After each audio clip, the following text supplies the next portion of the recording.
Sri Vishnu Sahasranama, name 791, Tantu-vardhanah.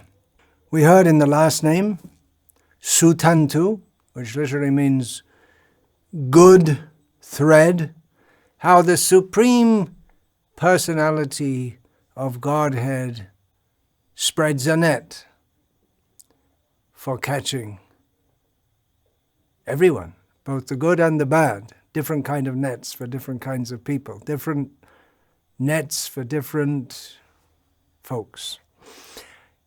Vardhana means to increase, to grow.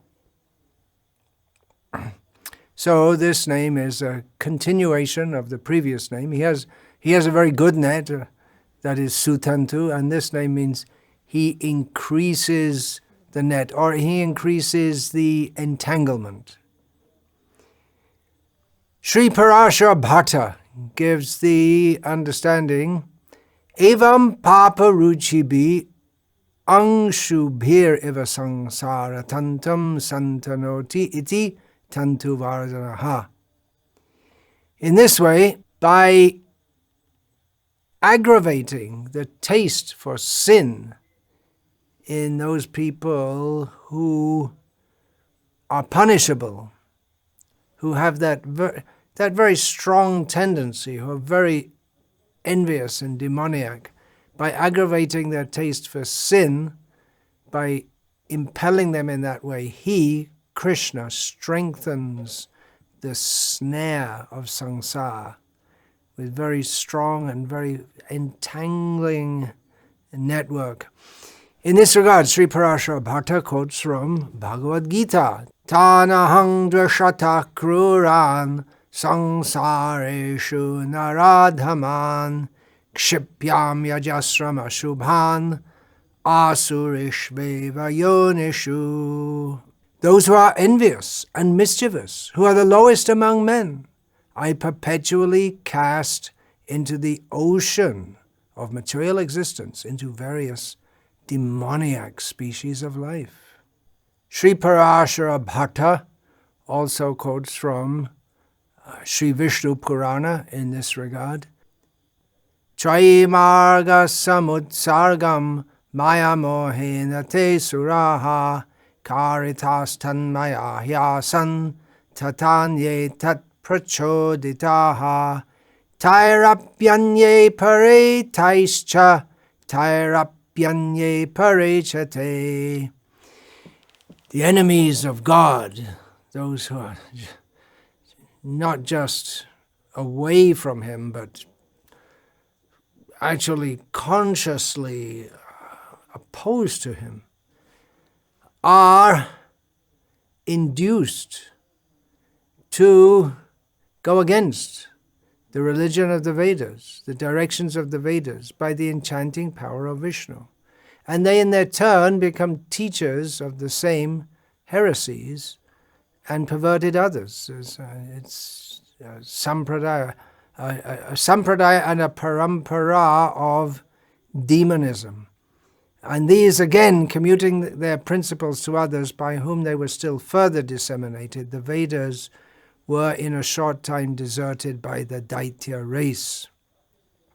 So this is referring to the deluding power of Lord Vishnu, particularly Sri Parashara Bhatta equates this with this series of names with Buddha avatar, and how he deluded demoniac people into turning away from the Vedas and thus becoming already they're the architects of their own fortune, but now they're the contractors and the masons and everything else. They're really digging themselves into a bad hole.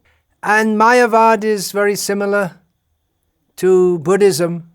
In fact, that is stated in the Padma Purana, as quoted by His Divine Grace Srila Prabhupada. Mayavadam asatchastrang prachannam bodhamuchyate mayaiva kalpitang devi kalau brahmana rupina brahmanas parang rupam nirgunang vakshate maya sarvasvam jagatopyasya mohanartang kalo yuge, Vedante tu mahashastre mayavadam avaidikam, mayaiva vakshate devi jagatang nashakaranat.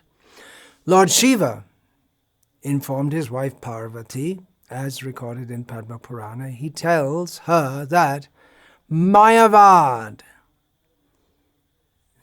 the doctrine of absolute oneness, the Mayavad philosophy, is impious. It is asat shastra. It appears to be like a scriptural teaching, but it is asat. It is wrong. It is covered Buddhism. That particular term is used. Prachandam Bodham. My dear Parvati, in Kali Yuga, I assume the form of a Brahmana, referring to Shankaracharya, and teach this imagined Mayavad philosophy. In order to cheat the atheists, I describe the Supreme Personality of Godhead to be without form and without qualities. Similarly, in explaining Vedanta, I describe the same Mayavad philosophy in order to mislead the entire population toward atheism by denying the personal form of God.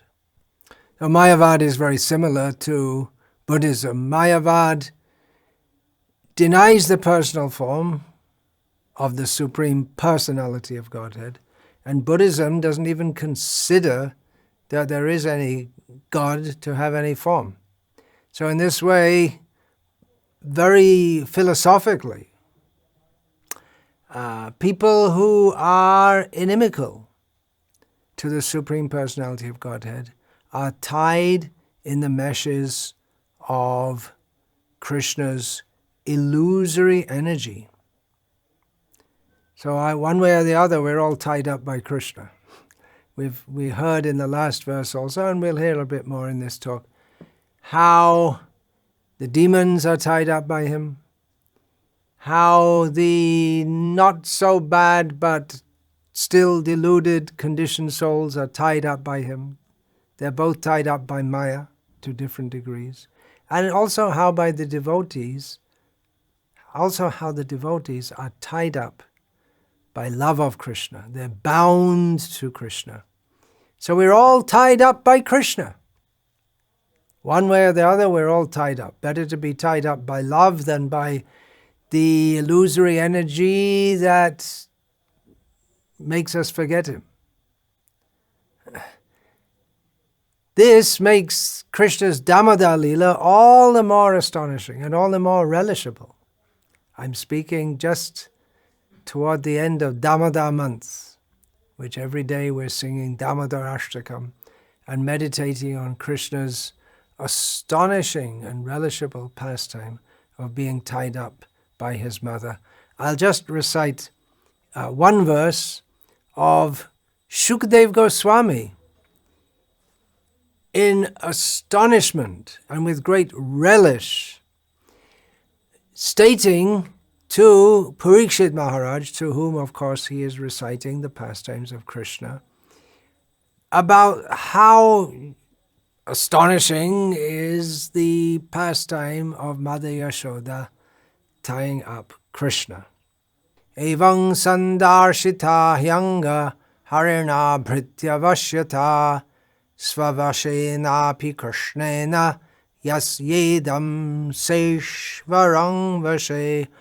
O Maharaj Parikshit, this entire universe with its great exalted demigods like Lord Shiva, Lord Brahma, and Lord Indra is under the control of the Supreme Personality of Godhead. Yet, the Supreme Lord has one special transcendental attribute. He comes under the control of his devotees. This was now exhibited by Krishna in this pastime. And making a massive leap from the bliss of Krishna Leela to a mundane TV serial that I used to watch when I was a kid and which I still remember. I'm going to cite it as an example of how we are tied in material existence. The TV series was called The Prisoner. The Prisoner.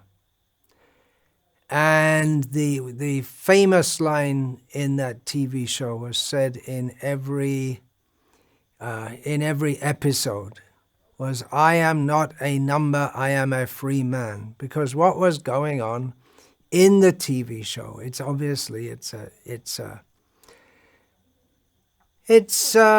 imaginary. It doesn't actually happen, but it parallels certain factors of life in the world as we know it, which makes novels and the like interesting. So what's going on is there's this person who's, this man who is captured and kept in a very pleasant village, but he can't get out of it.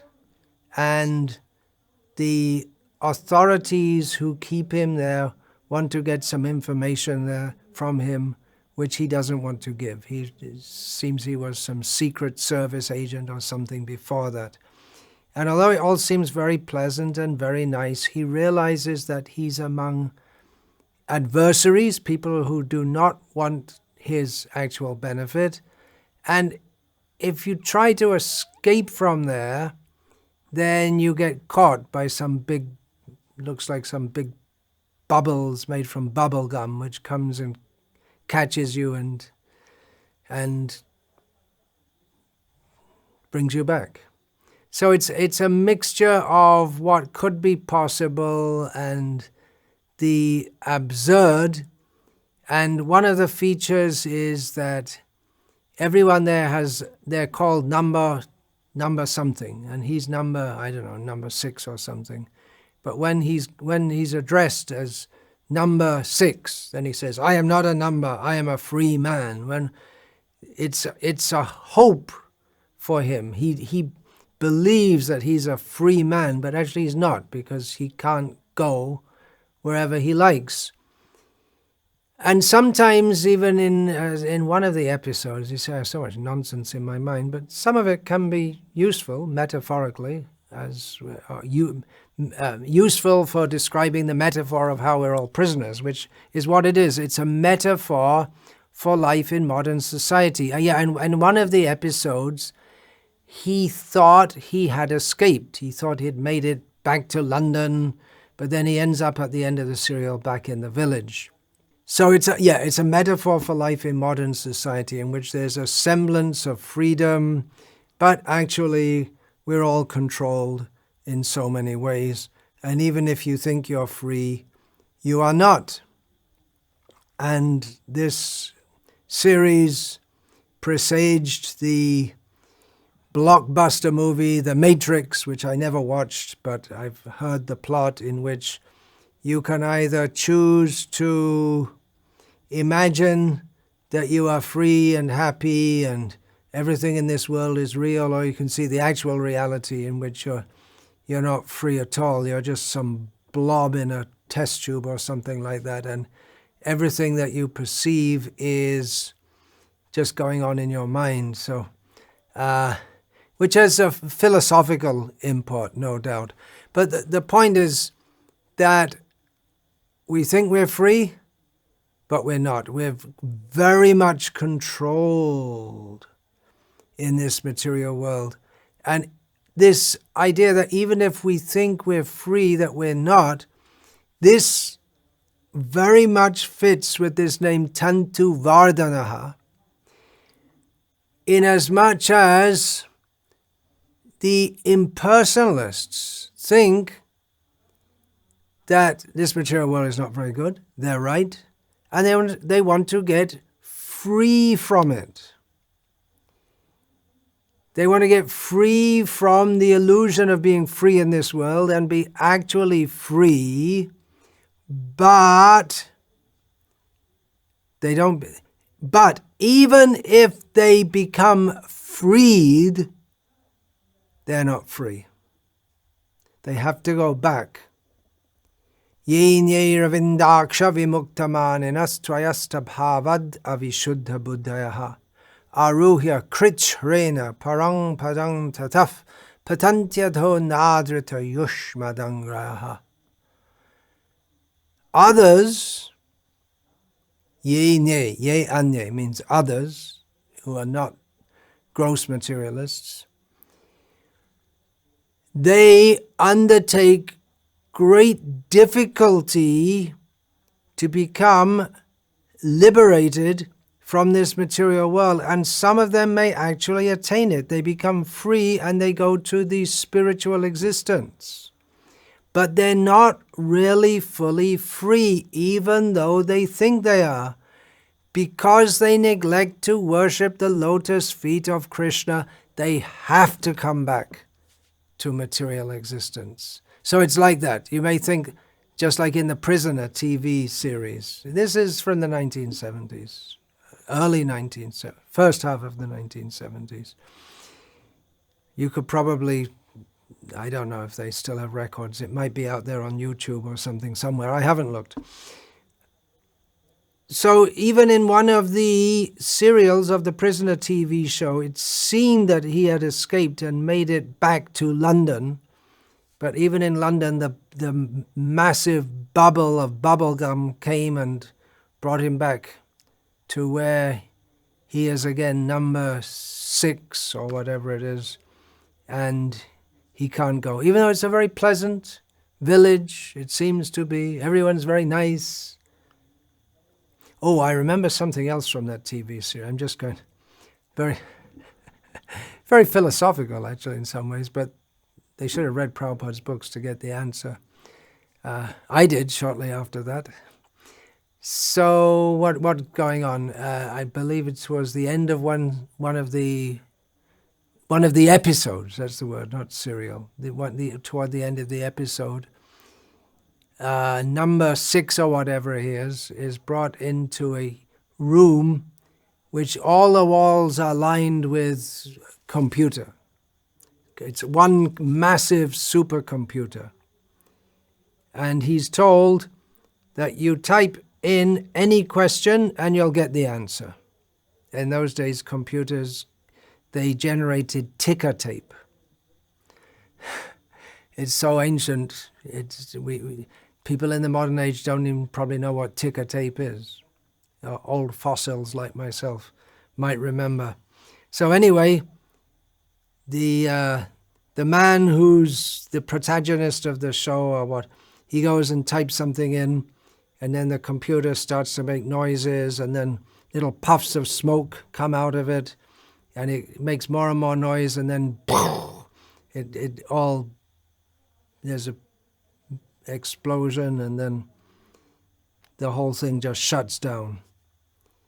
And then the guy who takes him in, the guy who's trying to get information out of him and pretending to be very nice says, "What question did you ask?" And he looks at him and says, "Why?" That was the end of the episode. Imagine, so many things I don't remember, but somehow I remembered that. Sticks in your mind. It's very philosophical. Why? This is the important question we should ask. But that is not the particular subject of this talk, which is Tantu-vardhanah.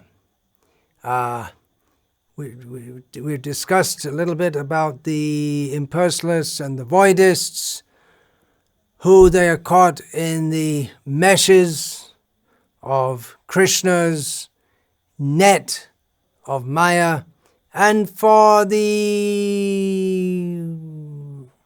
regular, ordinary people, they're caught more and more in the entanglement of sensual pleasure. And if they become more and more and more entangled in that, and they don't follow Vedic injunctions, and they don't follow even worldly ideas of morality, then they become more and more sinful, and their problems increase. The more we try to enjoy material life, the more we get entangled in the meshes of Maya. It's a very the more entangled we get in the difficulties of material life. That's why even from a material point of view, if one wants to live without anxiety, should live as simply as possible. It's not a particularly spiritual principle, although it is generally considered conducive to spiritual advancement, to live as simply as possible with as little extraneous needs as possible, little or none. And then we won't get entangled to the same extent that we would do even if we live simply. Of course, you never know what can happen in material existence. Things can go wrong at any time, but as a general principle, simple living saves us from the anxiety that necessarily accompanies trying to enjoy this material world. Nate vidu swartagating hivishnum durashaye bahirathamaninas. Nate vidu swartagating hivishnum durashaye bahirarthamaninaha.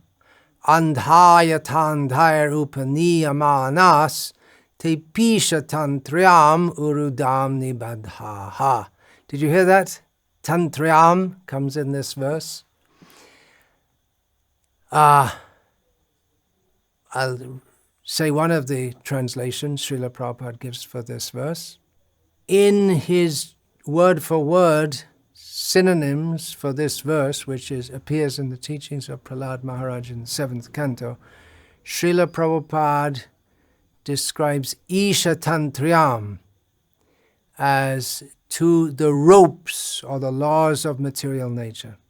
So you see, that exactly fits. His verse translation, the whole verse translation given by Srila Prabhupada, persons who are strongly entrapped by the consciousness of enjoying material life and who have therefore accepted as their leader or guru a similar blind man attached to external sense objects, cannot understand that the goal of life is to return home back to Godhead and engage in the service of Lord Vishnu. As blind men guided by another blind man miss the right path and fall into a ditch, materially attached men led by another materially attached man are bound by the ropes of fruitive labor, which are made of very strong cords, and they continue again and again in materialistic life, suffering the threefold miseries of material, suffering the threefold miseries of material existence. Earlier in this section of the Bhagavatam, Prahlad Maharaj had told Hiranyakashipu, Tat sadhu manye suravarya dehinam sadasa mudvigna dhyam asatgrahat. Hitvatma patang grihamanda kupam vanangato yadharim ashrayeta. O best of the asuras, king of the demons, as far as I have learned from my spiritual master, any person who has accepted a temporary body and temporary household life is certainly embarrassed by anxiety because of having fallen in a dark well where there is no water but only suffering. One should give up this position and go to the forest. More clearly, one should go to Vrindavan, where only Krishna consciousness is prevalent, and should thus take shelter of the Supreme Personality of Godhead. So the point I wanted to emphasize here is how in material existence we're always full of anxieties, and the more we try to enjoy material existence, the more we become full of anxieties. The tantu, the meshes, vardhanah, increase. So the concept that I should enjoy this world is the concept or the misunderstanding by which we are entangled in it more and more and more. And that is the arrangement of Krishna for persons who desire foolishly to forget him. So, another meaning of Tantu-vardhanah, he expands space. Yes. Space is expanding. That's an idea, right? Big Bang Theory. There was nothing, and then there was an explosion, and then everything started expanding. Expanding into what? What does it expand into if there was nothing there? So space comes into existence all of a sudden, because how can anything expand if there's no space to expand into? So it's not just that there was some singular point which shall we say mystically or inconceivably exploded, but space also came into existence, according to Big Bang Theory. But actually, we accept, according to the Vedic definition, that the universes emanate in seed form from the body of Karna Dakarshai Vishnu, otherwise known as Mahavishnu, and then they expand, the universe expand. We accept that. So he expands them, and he expands time. Time is going on. And he expands and extends the connections between everything. I discussed this in the Sutantu. He makes all the connections. So he enhances that also. In the human form of life, we like to try to discover what is going on, and it is he who gives the intelligence by which we can make the connections. What is science, as understood in the general materialistic secular sense, but finding out the connections between various phenomena that we observe, and when we've done that to a great extent, we can even start to hypothesize about phenomena that we do not directly observe, but that from the rest of our observations and hypothesizing, we presume must exist. And a prime example of that in contemporary science is the hypothesis of the existence of dark matter. Is hypothesized to exist, otherwise the laws of gravity don't work. Or how do the laws of gravity work? There's not enough mass there's not enough observed mass within the universe, or observable mass in the universe, to make the laws of gravity work. But the laws of gravity had better damn well work, otherwise everything else, the great scientific edifice that we put together, falls down due to lack of gravity to hold it all together. So there must be some unseen mass, which it must be. Otherwise, how does everything go on? There may not be. I'm not a scientist, I can't say. And even the scientists themselves can't exactly say. And maybe they'll know in future. Maybe they'll know in future what's going on better. But we can confidently say, although we know for sure the mundane scientists won't accept this at all, that the one who holds everything together is Krishna. Simple. Scientists won't like it. And anyway, I won't be offending any scientists by saying this, because scientists don't listen to this kind of talk anyway. People who consider themselves scientists. So everything is held together by Krishna. And even though everything in the universe is expanding and everything is becoming increasingly complicated, Krishna continues to hold everything together. In this regard, I'll tell a little bit of a joke, but it's also something of a spiritual realization I had by living in Calcutta in the 1970s. Calcutta in the 1970s was extremely chaotic. From 1971 onwards, when literally millions of Bangladeshi, or at the time Pakistani refugees from East Bengal poured into West Bengal, especially into Calcutta, and all of a sudden Calcutta was overwhelmed with so many people with no place. They were living on the streets, and there was no facility to clothe them, feed them, bathe them, and there was cholera outbreak, and it was completely chaotic. And I first came to Calcutta in 1976, and there was still a great struggle with the chaos. So I had a realization: how is this city running on? It's just like the municipal corporation. They're what can you do? They can't handle the situation. It's just out of control. And Mother Teresa was trying to do something. She was able to, quote unquote, help a tiny percentage of the people suffering from great deprivation.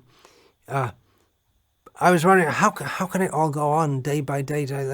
You'd think the whole thing would falter, just the whole thing would just collapse, but it goes on day by day. There must be God. The very fact that Calcutta goes on day by day, there must be God.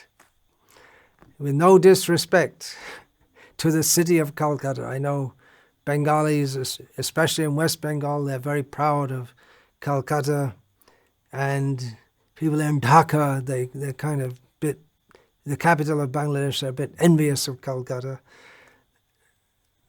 Anyway, this is material thoughts.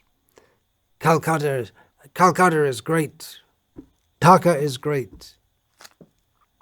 It's all part of Tantu, this way of thinking. It's all how we are bound up in material existence.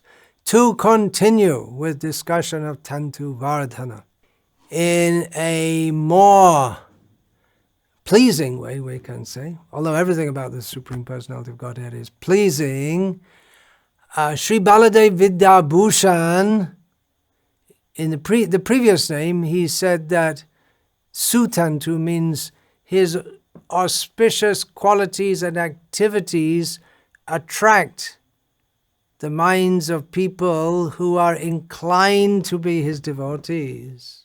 So in this way, he catches them in their net.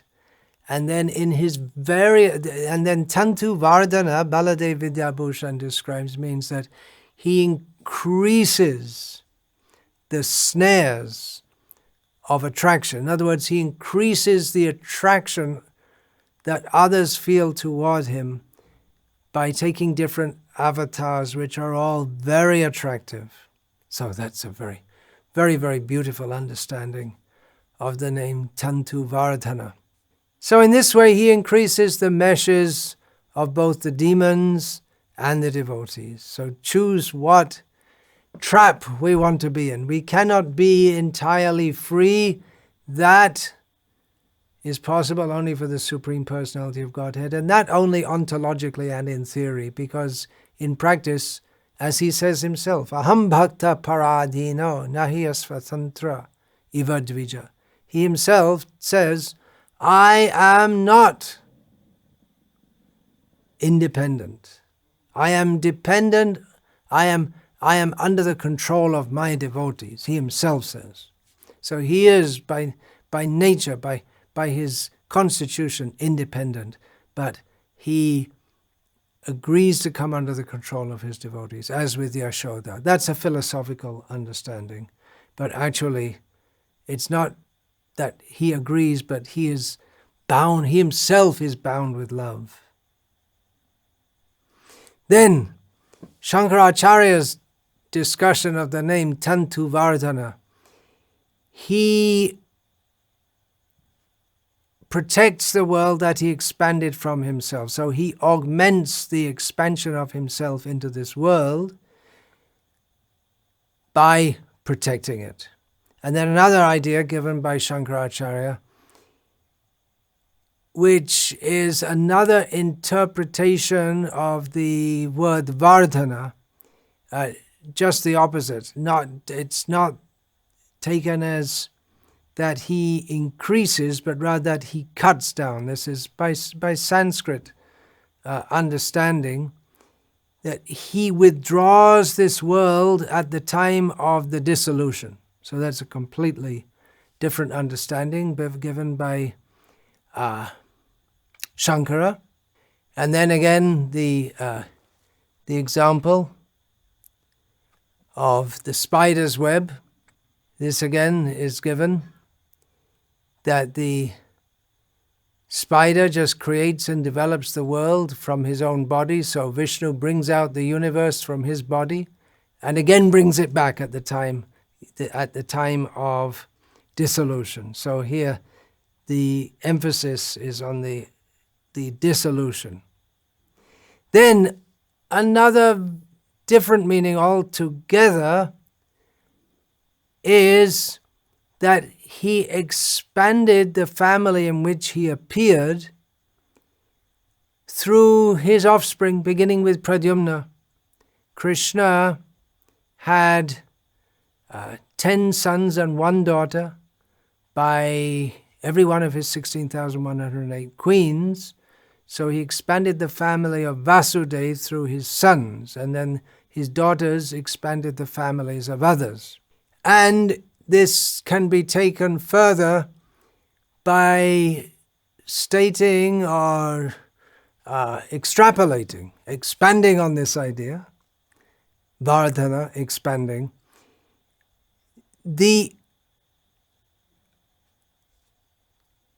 what shall we say, the proclivity, the urge to procreate comes from Krishna. I should have a family. I should have children. That feeling helps the world to go on. That if everyone was thinking, well, what do I need to get entangled in family life for? Then there wouldn't be any procreation. If there was no sex urge, there would be no procreation. So the very feeling, let us expand the family, actually that is the reason for marriage and for sex life in Vedic culture. It's not specifically for sense enjoyment, but it is to continue the family as a duty, as Srila Prabhupada quotes from Manu. Putrarte kriyate bharya, one accepts a wife for the sake of having a son. And the feeling I should increase the family, or the duty actually that one has to continue the family line, that is augmented by the Supreme Personality of Godhead as Tantu-vardhanah, by giving the virya. The virya literally means semen, but it also means the vitality by which one is able to procreate. So the birth of a son is considered, among followers of the Vedic culture, to be a gift of God, Narayana, by his mercy. He maintains, Vishnu is the maintainer. So how does he maintain the universe running on? Well, people die all the time, so to maintain the universe running on, you have to have more living beings taking birth in bodies. So he does that. Tantu-vardhanah. So we find in Bhagavatam, Canto 1, Chapter 8, Text 14, this idea that the Supreme Lord protected specifically the progeny of the Kuru dynasty and allowed that dynasty to go on expanding. So please listen to this verse and listen to the last word, which is tantave. Antasta sarvabhutanam Atma Yogeshvaro Harihi Svamayaya Vrinod Garabham Vairarthya Kurutantave. The Lord of Supreme Mysticism, Sri Krishna, resides within everyone's heart as the Paramatma. As such, just to protect the progeny of the Kuru dynasty, he covered the embryo of Uttara by his personal energy. In other words, Kurutantave, so that the progeny of Maharaj Kuru, the dynasty of Maharaj Kuru, could continue. That which is expanded from Maharaj Kuru could continue to expand. Lord Krishna protected Parikshit within the womb. Lord Krishna had protected the Pandavas from so many difficulties because he loved them. They went through difficulties, but they were protected by Krishna. He wanted to expand the glories of their dynasty. We'll find that in the prayers of Queen Kunti also, that or specifically to glorify the dynasty of King Yadu. Lord Krishna appeared within it. We find in the Bhagavatam, as within other Puranas, descriptions of glorious dynasties of Kshatriyas. So we may think, well, why is that? What's spiritual about that? But they're all great personalities, and the fact that these dynasties go on generation after generation is because of Tantu-vardhanah. Krishna likes such families, the families of the Yadus, the Vrishnis, and many others. He likes them because they're very pious. He wants that his devotees will appear in such families, although devotees may appear in the families of demons also, but certain families are expected to give birth to saintly persons, and that culture is maintained generation after generation. So it's understood that a child born in that family, it's by the mercy of Tantu-vardhanah. Krishna is keeping our dynasty going on and on and on. And we'll see after Parikshit was born that the Pandavas were very happy to hear the prediction of the astrologers that Parikshit Maharaj would continue the tradition of saintliness of their dynasty and even increase it further. Yet another understanding. Tantu meaning yarn, cotton, for the sake of Devi Draupadi, Lord Krishna expanded himself and became limitless cloth, so the rascal Dushashan could not humiliate her by removing her cloth.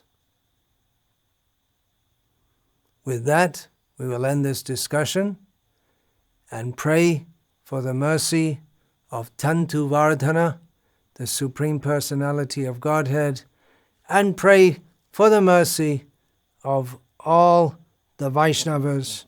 May the Vaishnavas go forth, the Grihastas can expand the number of Vaishnavas, become instruments in the desire of Tantu-vardhanah.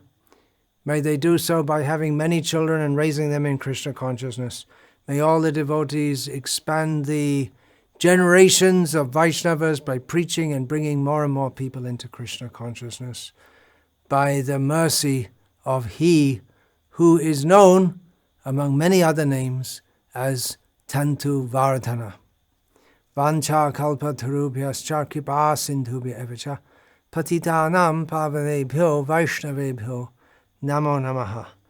Dante nitaya churnakang padayone patya kritvacha kaku shatametadaham bhavimi Hey sadhava sakala eva vihaya durat, Gauranga chandra charane kurutanuragaha. Parivadatu jano yata tata va nanumukaro navayang vicharayavaha. Hari rasa madira madati mata, bhuvi vilutama nartama nirvishama. Hare Krishna, Krishna Krishna, Hare Hare, Hare Rama, Rama Rama, Hare Hare. Srila Prabhupada ki jai.